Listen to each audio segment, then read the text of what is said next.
এই মোবাইল দ্বারা আপনি একটা হাদিস খুঁজতেছেন, কিন্তু ওই হাদিসের গ্রন্থ বা হাদিসের বই আপনার কাছে নাই।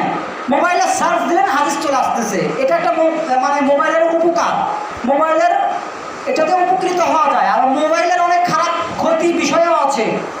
তো যেহেতু ফেসবুক ইন্টারনেটের যুগ, এই যুগে কিছু বললে, কিছু আলোচনা করলে যদি ভিডিও বা অডিও রেকর্ড হয়, এটা মানে মানুষ যদি ভুল হয়, এটা নিয়ে প্রচুর থেকে প্রচুর পরিমাণে সমালোচনা হয়। তো আসলে আমরা আজকে এই গুরুত্বপূর্ণ আলোচনা করবো যে খাদিজা রাদিয়াল্লাহু আনহার যখন তিনি রাসূল সাল্লাল্লাহু আলাইহি সাল্লামের সঙ্গে বিবাহ বন্ধনে আবদ্ধ হয়, এ বিষয়ে আমরা এর আগে আলোচনা করেছি। আল্লাহর নবী সাল্লাল্লাহু আলাইহি সাল্লামের বয়স যখন 25 বছর আর খাদিজার বয়স তখন 40। ব্যবসায়ী লম্বন হওয়ার পরে আল্লাহর নবীর সঙ্গে খাদিজা বিবাহ বন্ধনে আবদ্ধ হয়।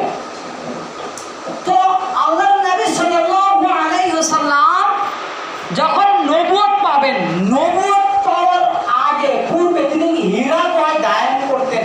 এ বিষয়ে আমরা আলোচনা করেছি। যখন হীরা গয় ধ্যান করতেন, হীরা গয় ধ্যান করার সময় আল্লাহর নবীর খাবারের প্রয়োজন হতো।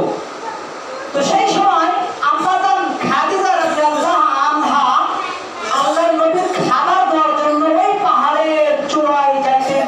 আল্লাহর নবী সাল্লাল্লাহু আলাইহি সাল্লামের খাবার নিয়ে যাইতেন, আল্লাহর নবীকে খাবার দেওয়ার জন্য যাইতেন। তার হাতে ছিল তরকারির বাটি, তার হাতে ছিল পানির মশক, এরকম খাবার খাদ্য দ্রব্য নিয়ে আল্লাহর নবী খাদিজা আল্লাহর নবী সাল্লাল্লাহু আলাইহি সাল্লামের কাছে যাইতো। তো এইটা কিন্তু বুখারী শরীফের হাদিস। তো আমাদের বাংলাদেশের নন্দিত মুফাসসির তিনি বোঝাতে চাচ্ছিলেন যে আল্লাহর নবী খাদিজা রাদিয়াল্লাহু আনহা কোনোদিন নামাজ পড়ে নাই, পর্দায় থাকে নাই, হজ করে নাই, যাকাত দেয় নাই। তারপর